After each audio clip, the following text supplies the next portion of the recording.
Hey guys, this is the one you've been waiting for. I've had this sourdough starter going for about a month and a half now, and I have made, I don't know, a dozen or so loaves of bread with it. I've played around with the recipe, doing all-purpose flour, bread flour, wheat flour, um, slightly different combinations of all-purpose and some wheat flour and the bread flour and the wheat flour because every recipe that I've found so far calls for just a little bit of a mixture. Whatever flour you use, it then calls for a little bit of also wheat flour. Um, so I played around with the recipe a lot. Now, my starter that I made, I used whole wheat flour. I've heard of a lot of people have been unsuccessful their first couple attempts at making a good starter. What I found to be the most successful way to do it is to use a good already aired out flour. That bag in the back of the cupboard, you want it to be unbleached. I prefer whole wheat. I think that worked the best. I did try a starter last week with the all purpose just to see the difference because I never found any specifications on that in looking up how to do my starter. Nobody told me specifically to use the wheat flour. It just happened to be what I had in the cupboard. It also happened to be a bag like this.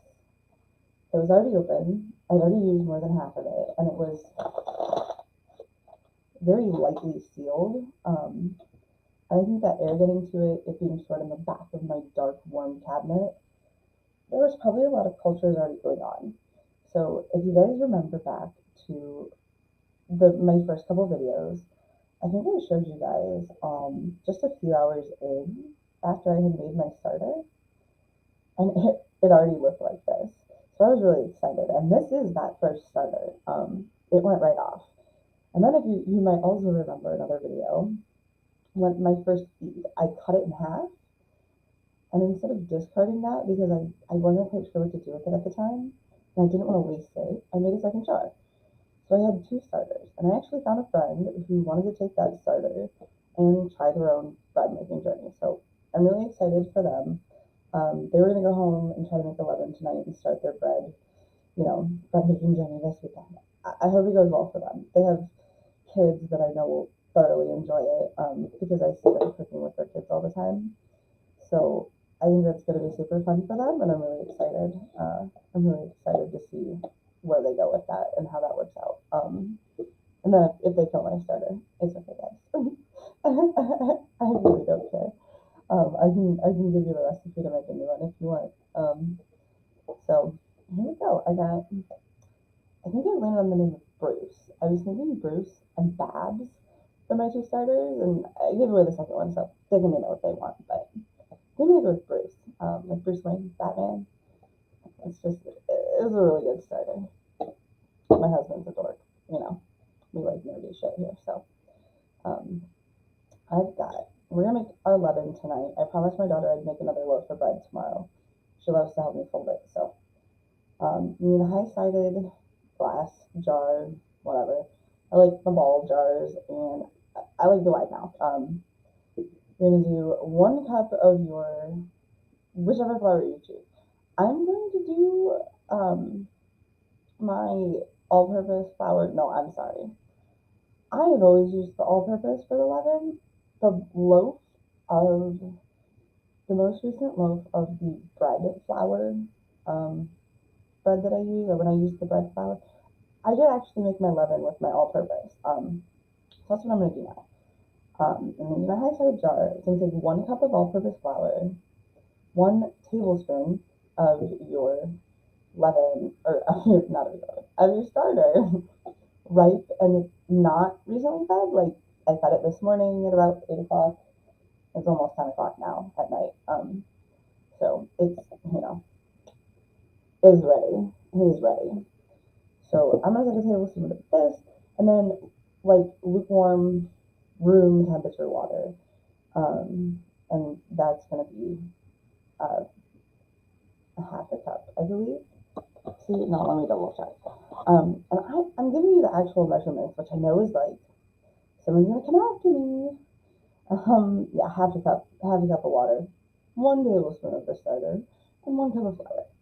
Um, Someone's gonna come after me for not using a kitchen scale and not weighing things, because I know they say they're like, cooking is science, baking is science, and for your bread it has to be exact. And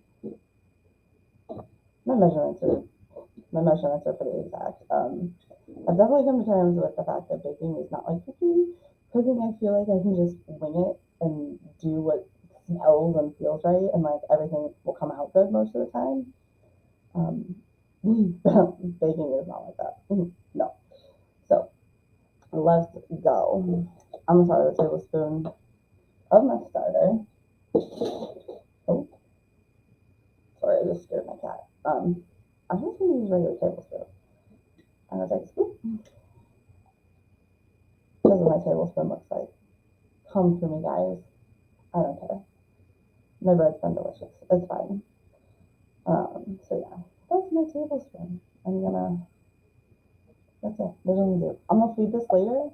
I might do a little bit extra, put it in the discard, and then I'll feed it in a minute. I'm not gonna show you guys that because I've done enough feeding my starter videos, I feel like. You guys don't care. Now I need a half a cup of lukewarm water. Normally I would have had my water running already to make it like a good temperature. Sorry about that forehead shot, trying to get closer to my microphone. This is also a test for my webcam and the microphone because I broke my phone stand. So I'm gonna let my water get a little bit room temperature. Yeah, I'm gonna use my tap water. Come for me, guys. Come for me. Like and subscribe while you're here. Like and subscribe while you're here and tell me what I'm doing wrong, please. Come for me. I mean, just like do everything they say you shouldn't do on purpose, and people will, complain and spread the word, and then come to my channel. Like and subscribe. Like and subscribe. Tell me what I'm doing wrong. Okay, this is pretty room temperature. I can just feel it. Doesn't feel like anything. Come for the way I measured. I'll set it down just to make sure it's even to make people happy. That's a half a cup. So half a cup in with my tablespoon of starter. I'm gonna use my tiny spatula here. I'm just gonna kind of like dissolve the starter in it a little bit. Sorry, I don't want to move the camera around to give you guys a better angle just because then it's all shaky and everything. I don't know, and make people sick with some Cloverfield vibes. So, alright, nice and dissolved. Just nice and like no pee. I shouldn't shake it too much, I feel like. And then our flour. 1 cup of flour. I'm gonna use my little quarter cup and do 4 scoops just because it helps me get it into the jar easier. But because baking is not cooking. My handy dandy butter knife. And I'm gonna level it. So I'm gonna take a hearty scoop, like a hard scoop. So it's a little bit packed. I'm not gonna like pack it like brown sugar though. And just give it a gentle, and a tap tap on the sides. And then this is why I use my quarter cup, because it just kind of fits in my top, so I don't make a mess. Yeah, it just makes my life easy. So tap tap tap. Even scoops. Don't come for me. Don't come for me. Like and subscribe if you come for me. You can tell me what I'm doing wrong. I won't be offended. Please correct my process. If there's things I could be doing better, there's a better order to do this in. If there's like, I don't know, just a more specific way that makes it better, tell me. Come to me.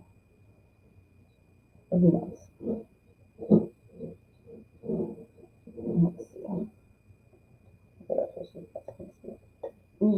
It's just like doing the starter. You just saturate it all. Make it nice and ooey gooey. And now I feel like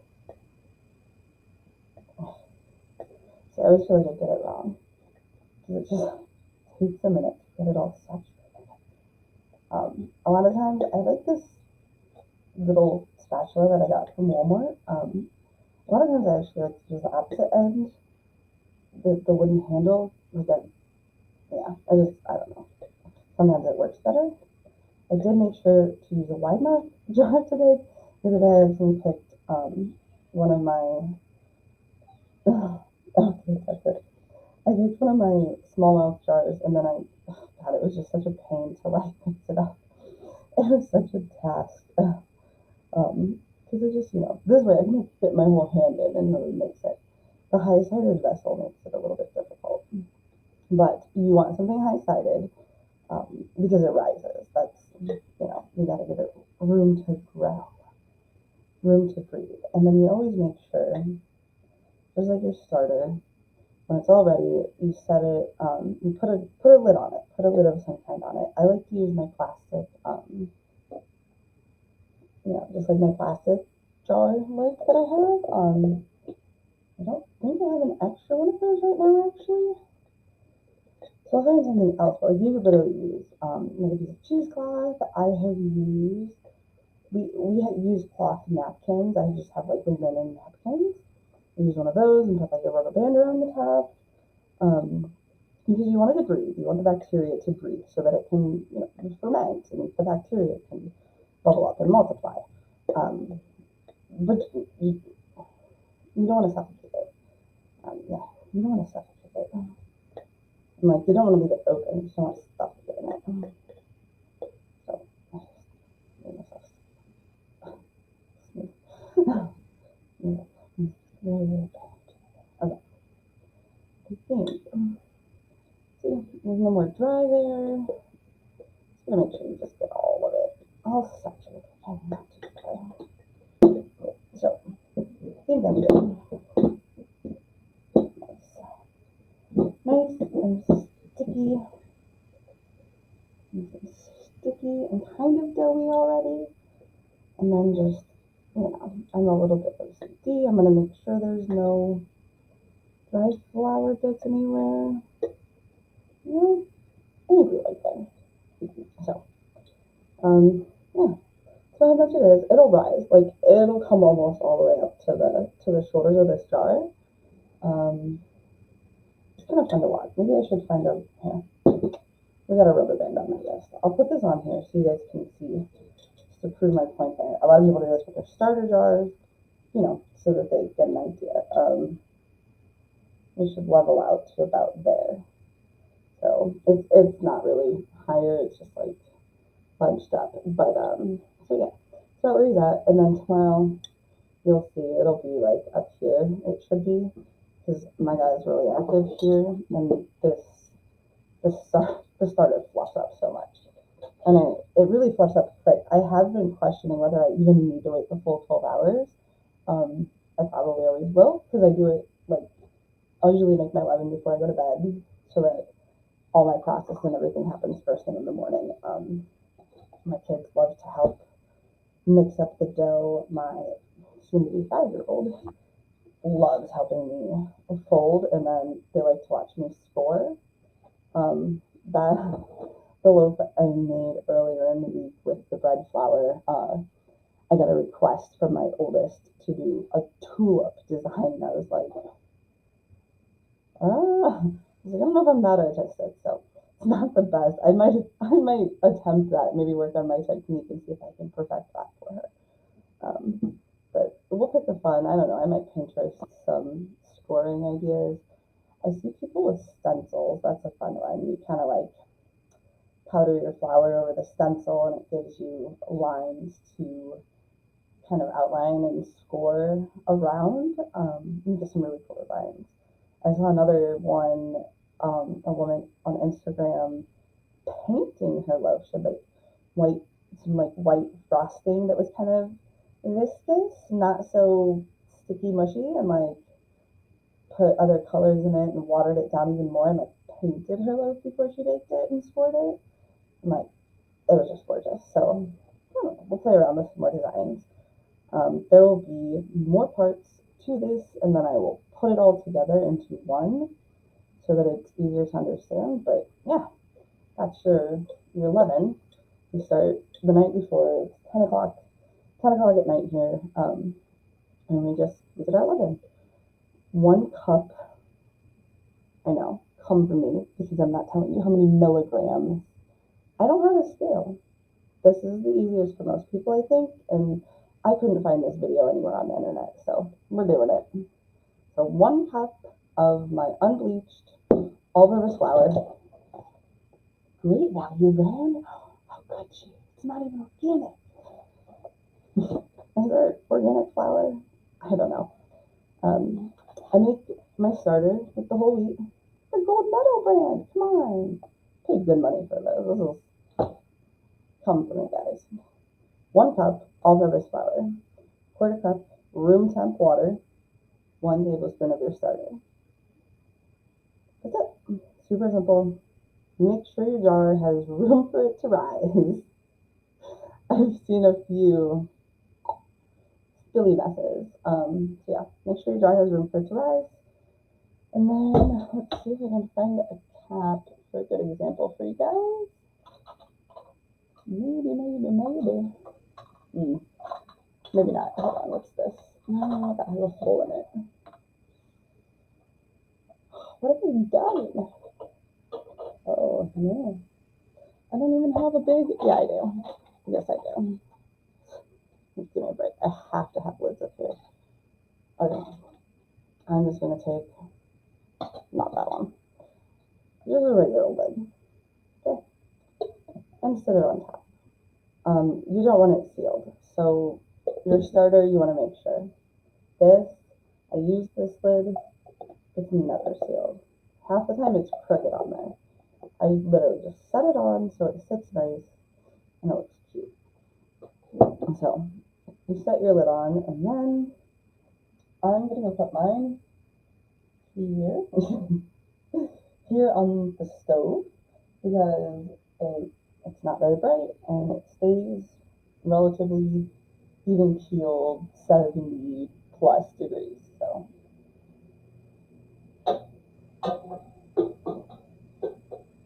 alright, it's back there. I don't think you can see it. My coffee thing's in the way, but it's back there on the stove. We'll come back to this in the morning. You'll see how much it's risen, and I will go through the whole process with you. We will mix up our dough, get all that greasy gooey. We'll come back every 30 minutes. I've developed mine. I've heard lots of people that like just fold the bread all day. Some people go through a process, they only fold it once, but they do like this 30-minute series of all these folds and kneading. Several people do like, fold it once, come back in 30 minutes, do a second fold if they feel like it needs one. Just base it off of how much the bread is risen. And I know a lot of, I've seen a lot of videos and seen a lot of other people's accounts that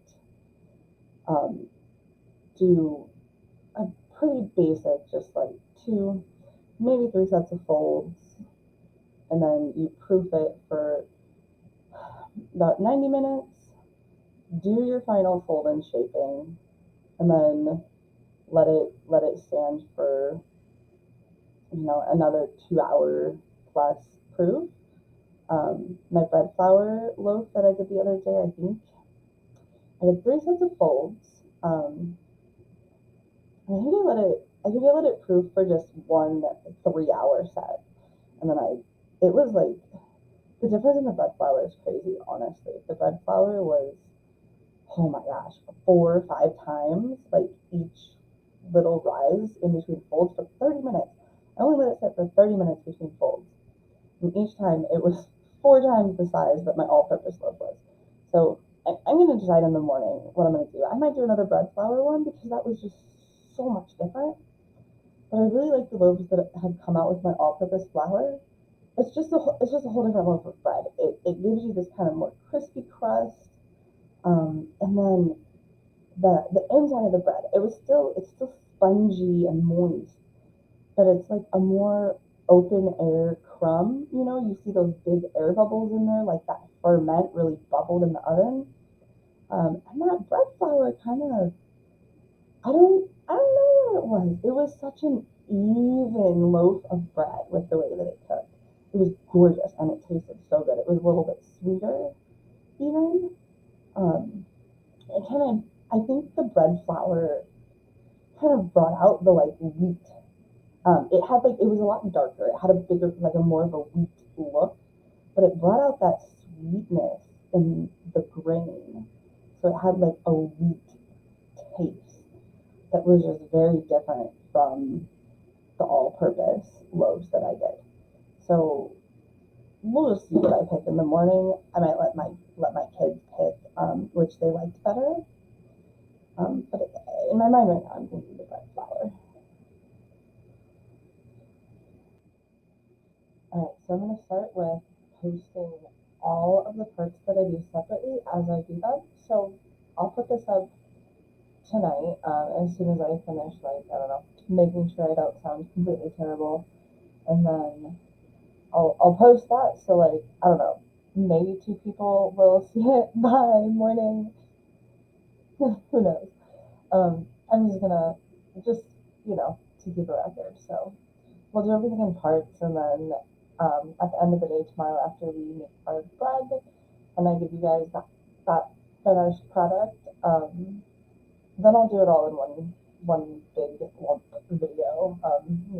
If anyone wants to come back and peruse through it. I will also put all of the steps that I do and just basic measurements, cups and tablespoons and what have you, because not everyone has a kitchen scale. Not everyone has a like thermometer to check the temperature of the water. So I'm just gonna keep it as basic as possible so that anyone can do this. I do have, you'll see in later steps, I do have a couple tools that you might not have at home, but like I didn't have them when I started. I just happened to get an Etsy gift card for Christmas, so I got myself some stuff. But like it's not necessary, and it's not a big deal if you don't have these things. I didn't even have a rolling pin until last week, so you'll be fine. It's really easy, and more people need to know how to do this. So stick around. Maybe you'll learn something. Hey guys, we're back with step 2.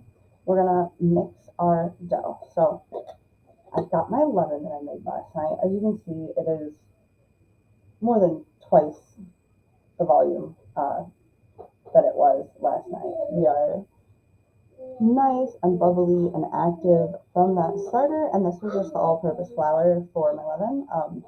We decided this morning we're going to use the bread flour. My 5-year-old really liked how soft and just full that bread was. I'm going to make a veggie soup in the crock pot today with a tomato base from my pantry. Nice jar of tomatoes that I canned. So I think that the bread's going to go really nice with that. It'll be really good to soak up that broth with. So we're going to go ahead and get started. I've got everything a little bit pre-measured so that this can be quick and condensed. So I've got just like a little bit warmer than room temperature, kind of warmish water, 1 1/4 cups. Come for me, I'm not weighing it. I don't have a kitchen scale. The bread flour is going to take 3 1/4 cups, and then just a little 1/4 cup of the whole wheat flour, the same whole wheat flour that I feed my starter with. So I'm going to start wet. I'm going to put my water in, and then I'll show you. I'm going to use my big, ugly, white plastic bowl, but then I'm going to put the dough into a clear container so that you guys can kind of like watch it bubble and stuff. So my leaven. I'm going to do, so basically what you want to do, you want to leave about 25 grams. And I've never fully measured this. I literally just went off of watching several other people's videos, doing their stuff and weighing and measuring and seeing how much they left in their jar. Come for me. So leave that. I will scoop all that out and put it in my discard jar. Come for me, guys. Tell me what I'm doing wrong. There is I was warming it back up for you.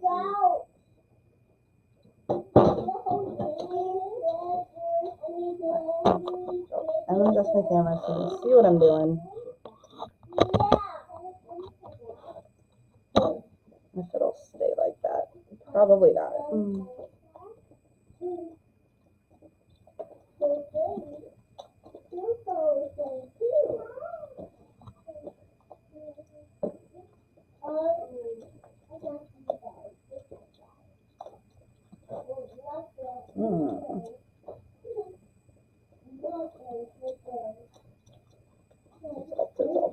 Dissolve.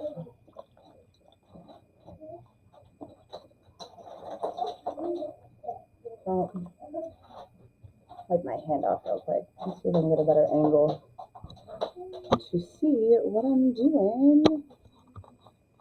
Right. It's gonna be hard to get that good angle here, but basically you're gonna take your leaven and kind of dissolve it into the water, kind of like you did with your starter in the water to make the leaven. It's just the easiest way to get it all mixed, I've found. I've seen people do things in a different order. I think I've seen most people do it in this order. I've definitely done it in a different order because cooking is not baking and I'm more of a cooker. So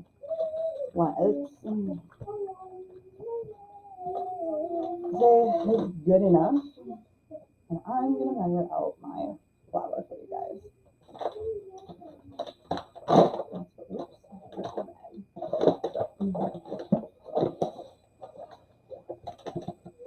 One, two, three,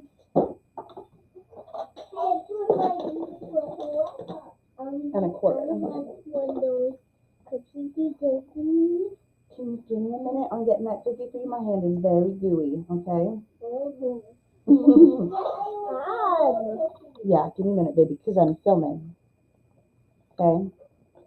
Don't climb up on my stool, please. I'm filming. That's my camera right here. So we're going to mix up our dough. Get it nice.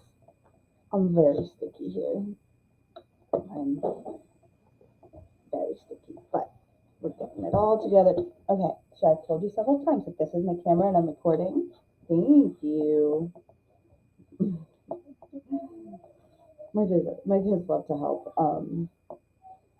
but they're also super crazy this morning. No, not right now, baby. I'll show you. We can watch all of it when I'm all done, okay? Let me record. Don't, Adelaide. Don't, please. Miss Adelaide Idell. Thank you. Alright, getting our dough nice and mixed. So after I get everything all mixed, at the end of this stage, here we go. Okay, so I'm about here. This is when I'll add my wheat flour. Come for me. I just found that this is what does it for me. So now I'm going to start squeezing it some more.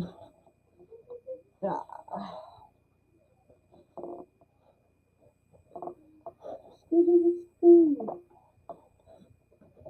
I like to be messy. Super messy. Get some of this back in here. It's still, this camera's not great. It's still a lot wetter than it looks.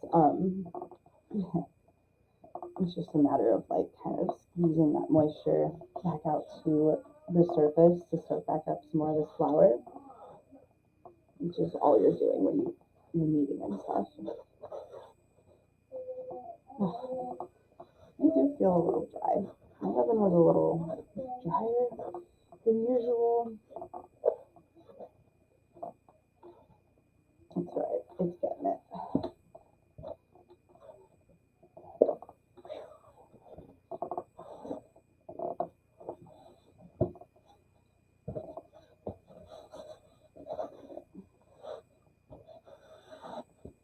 Give myself like a scrape this flour that's here.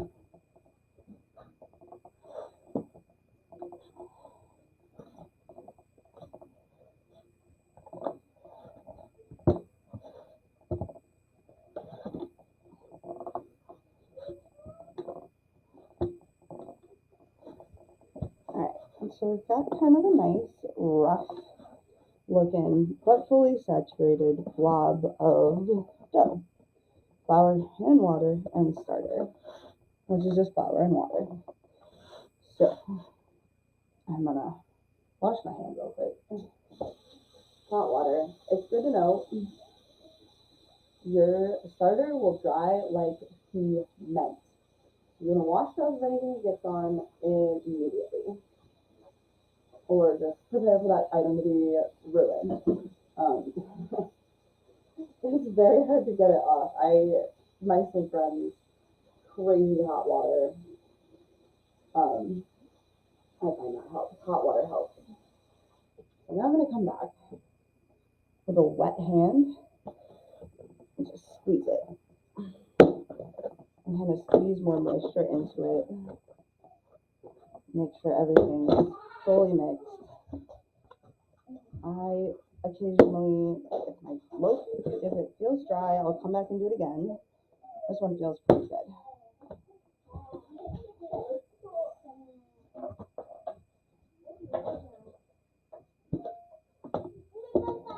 And then, just for viewers' sake, I'm gonna put this in here so that in between lifts and folds, you guys can kind of see that those bubbles will come back in, just like they are on the starter, and you'll see it rise a little bit.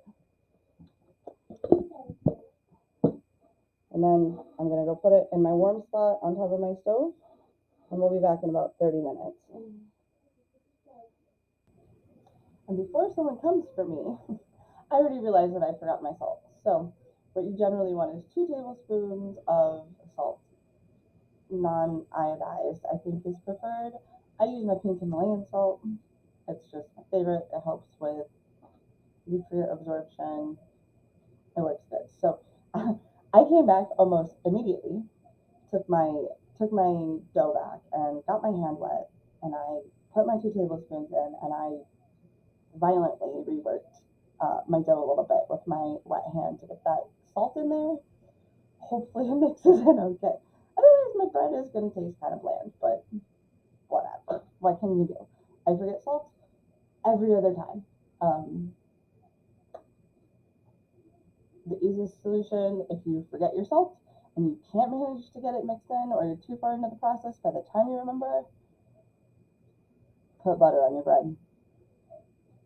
Put some jam on it. It'll still rise. All the science will still happen, and your bread will still bake, and it will still be beautiful. It just won't taste very good. And it also will last like an hour on the counter. it won't make it to the next day. But it'll still be pretty. So don't forget your salt. 2 tablespoons. Hey guys, we're back for step 3. So you got your dough. It has started part of the bulk ferment. It sat for about 30 minutes. It's not cookie dough, baby, it's bread dough. It sat for about 30 minutes, and now we're going to do our first set of folds. Miss, hey, we will get cookie dough in a moment. So we're going to start our first set of folds here. This is easy. I just love the way it smells. Okay. So you're going to dig in there, give it a nice, good stretch, and a fold. I'm just going to go around. Miss Adelaide, I need you to walk away, please. Nice stretch and fold and stretch and fold. Do not take that down, please. Thank you. Stretch it, and fold it up. I probably go around maybe 3 or 4 times. My bowl here is kind of narrow, but just stretch and fold. And what you're doing is you're layering the gluten network here. It's just gonna make it nice and light and fluffy. Oh man. All right, fold and fold and fold and stretch and fold and fold. Okay. And I'm gonna pick you up here so you can see. I'll kind of tuck in the. All right. we're gonna try this angle so you guys can see a little better. But basically, we're just gonna stretch and fold our corners in. So we did some of those bigger folds. And I'm just gonna take any little place that's like a little corner and just keep folding it in. I'll go around maybe 2 or 3 times like this. And this is just the first set of folds. So we're gonna do this real quick. All right, I'm gonna call that good. And then I'm gonna cover it back up and we're gonna let it sit over in our nice warm spot for 30 more minutes. See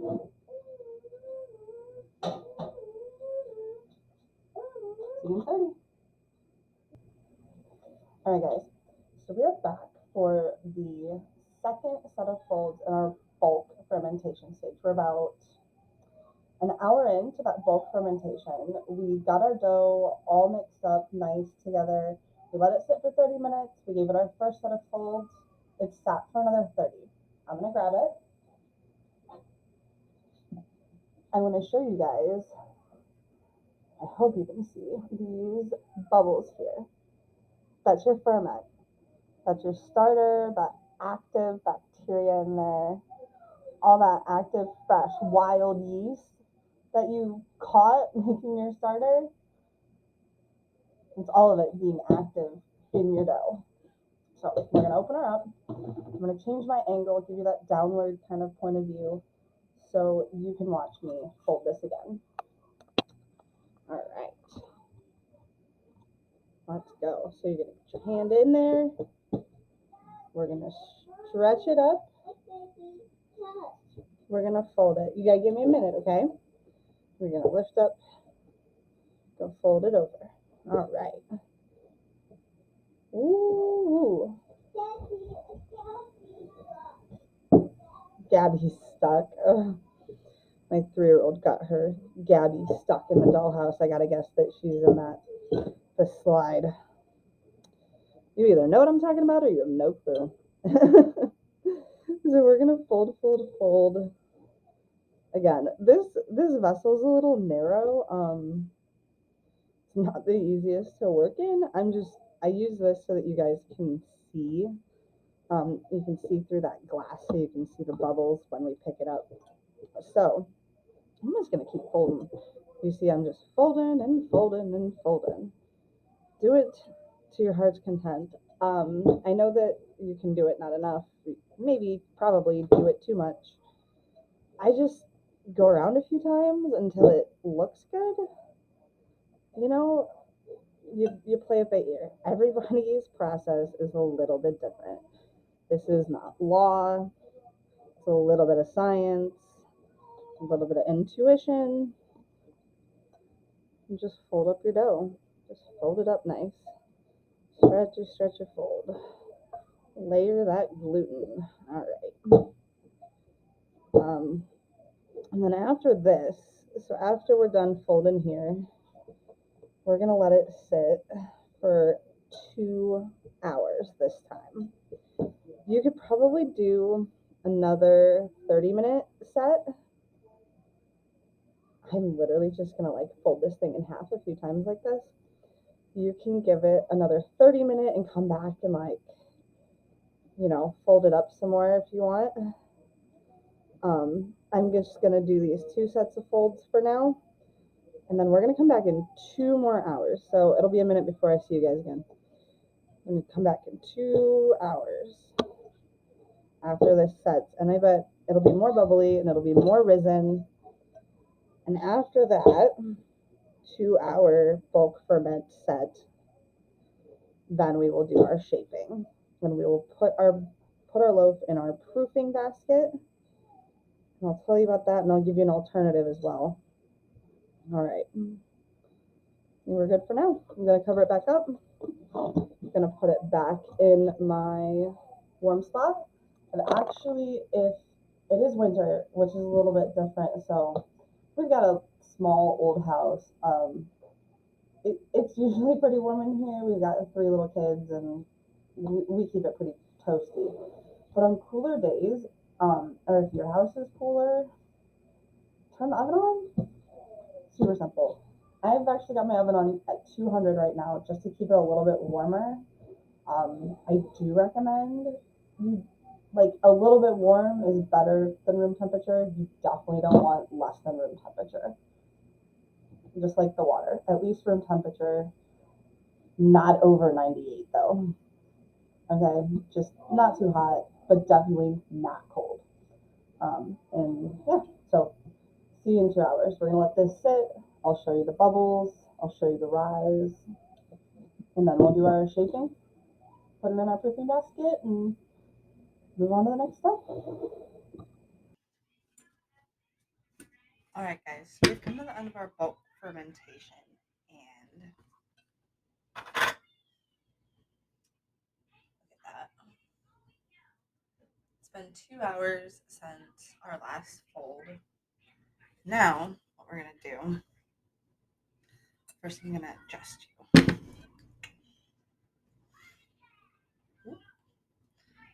See what I'm doing. Then, the fun part.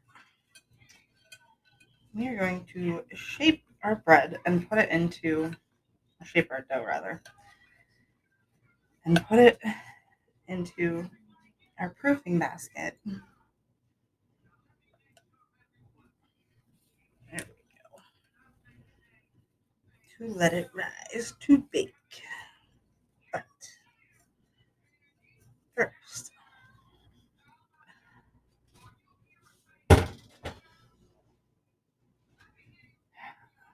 lovely.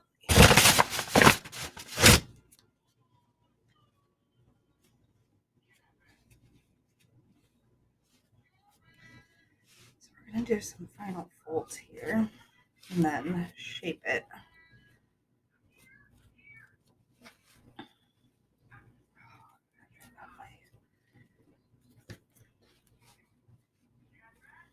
And I swear, just everybody does it differently. Somebody will come for me for the way I do it, I'm sure. But you do all the folds that feel right to you.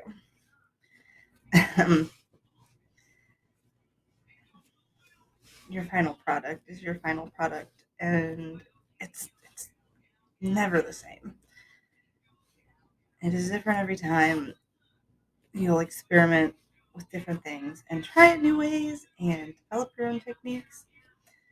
We can do the basics. So fold, fold, fold. Get little baby blanket folds. Right? My daughter always says it looks like a baby wrapped up. I don't disagree. All right. I'm gonna get my little scraper here. I like to use this to tuck. I'm gonna do this tuck and fold and kind of like pinch it up to the middle. Tuck, fold, tuck, fold.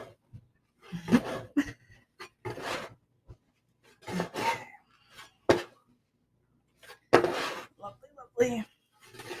I actually forgot to prep my basket, so we'll do that here in a sec.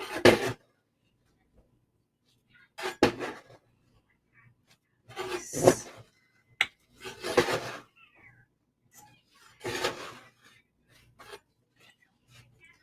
Alright. So I've got my proofing basket pretty saturated there with some flour. I'll put my cover on it. You don't really need a proofing basket. If you don't have one, it's not really a big deal. I used a regular old basket. You use the bowl. You just line it with a linen, flour it really well. It serves the same purpose. So I line that. Dust it with flour, a little like cornstarch. I use arrowroot.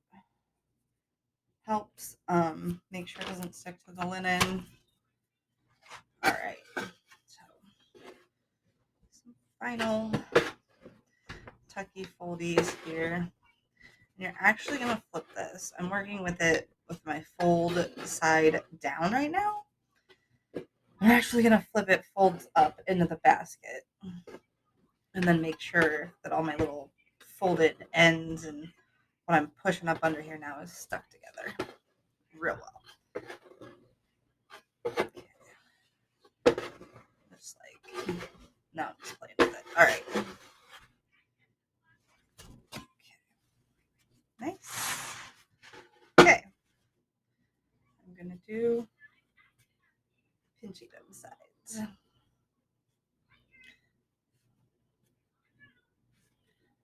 So cute.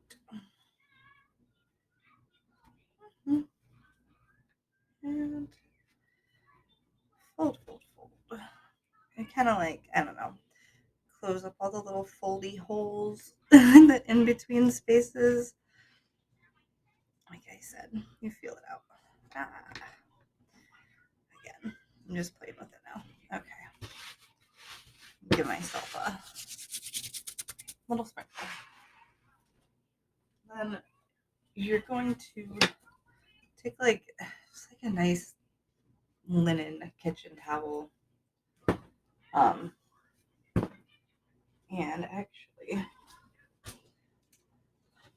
I always find it's nicer when the towel's just a little bit damp, moist.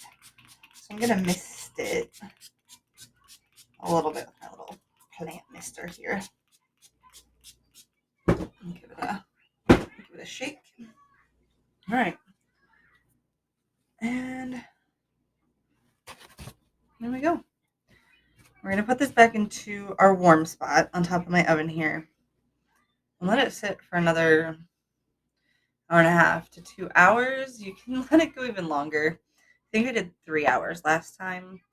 It, at this point, can kind of like really depend on when you want to cook it, when you want to have it ready. So I'm going to put this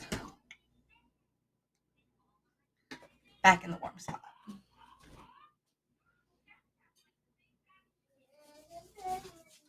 And I will see you guys in an hour and a half, 2 hours maybe. All right, guys, let's get right back into it. We are on our final stages here. This is step 5. No, we're past step 5. Step 5 is proofing. We're at the end stage. We're gonna bake our bread now. So first, I'm gonna go get my loaf of bread. I'm gonna flour my area. I'm gonna flip my loaf. I'm gonna flip my camera so you guys can see that, and we'll dust our loaf with our flours. We'll score it. No idea what I'm gonna do. I'm gonna wing it, and then I'll show you guys what I use to cook it. I don't have an actual Dutch oven. I've got some old Guardian serviceware, but it's been working just fine. Got my parchment paper and everything ready. So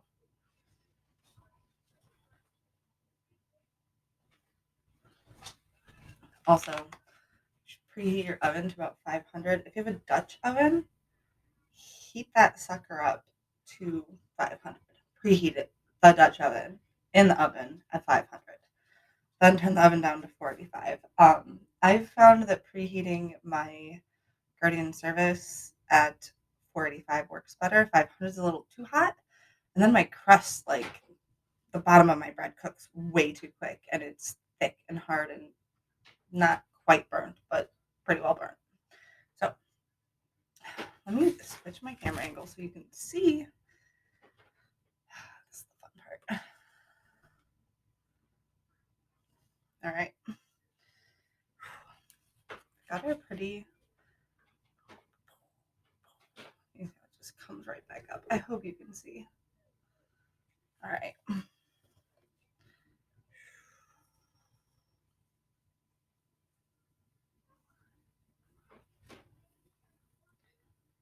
And remember, even though this looks nice and perfect and round, this was actually the seam. This is the bottom.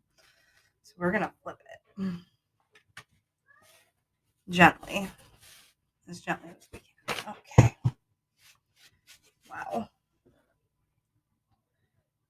It's so pretty. Okay. I actually want a little bit more flour here.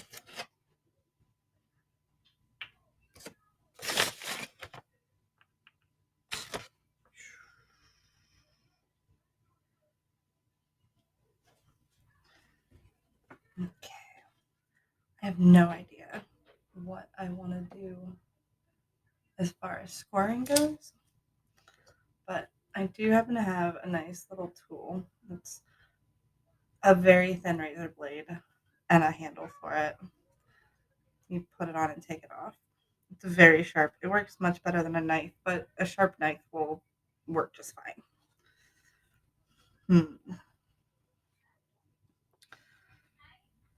Yeah.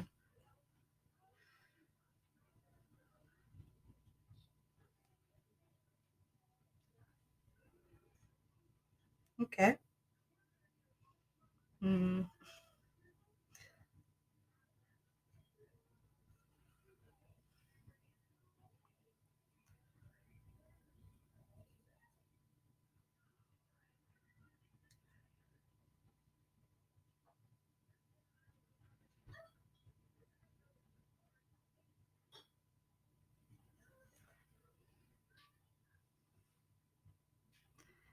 Don't know if you can see that.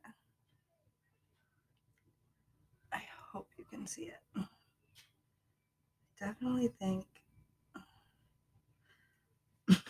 I probably already messed it up. No, I like it.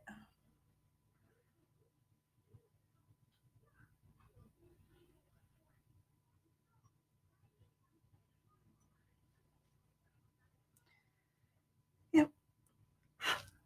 No idea what that's gonna look like. It's supposed to be a little tulip there. Now, kind of gonna pull this off to the side so I can set my cooking service here so you can see it. But it's in the oven. It's already preheated. Should be pretty stinking hot.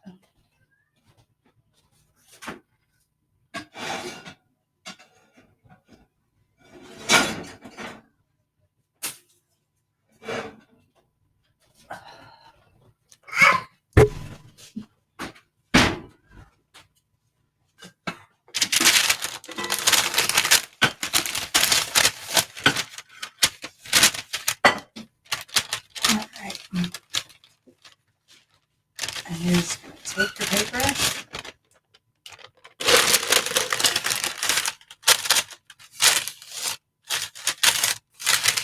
There you go. Now we're going to do 485 with the lid on for about 18 to 20 minutes. Then we'll take the lid off and do another 20 to 25. So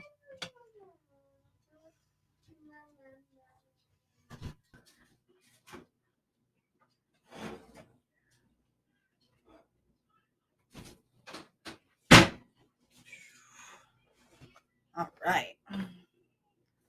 Very nice. Looking pretty good so far. And now I'm going to put it back in. I'm going to lower my temperature to 465 and give it another 20 to 25 minutes.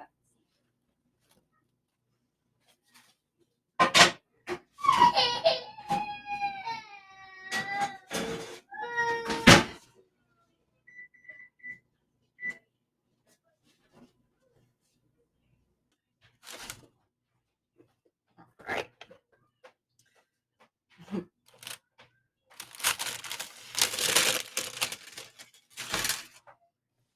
All right. Well, we're pulling her from the oven. She's not quite ready yet, though. It's got to sit for at least an hour, or the crumb will just sort of all fall apart. Kind of just squishes. Doesn't stay together as well. So, I mean, you can cut it right now. I just wouldn't recommend it. I did it with my very first loaf. It wasn't my favorite. So, 1 hour.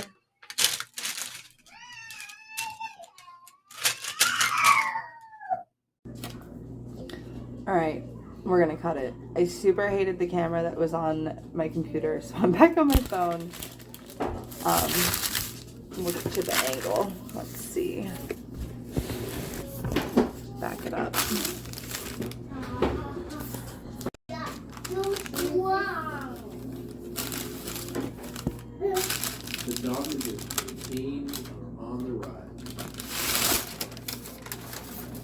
Driven to new heights by the Chinese people creating a YouTube famous borders of their empire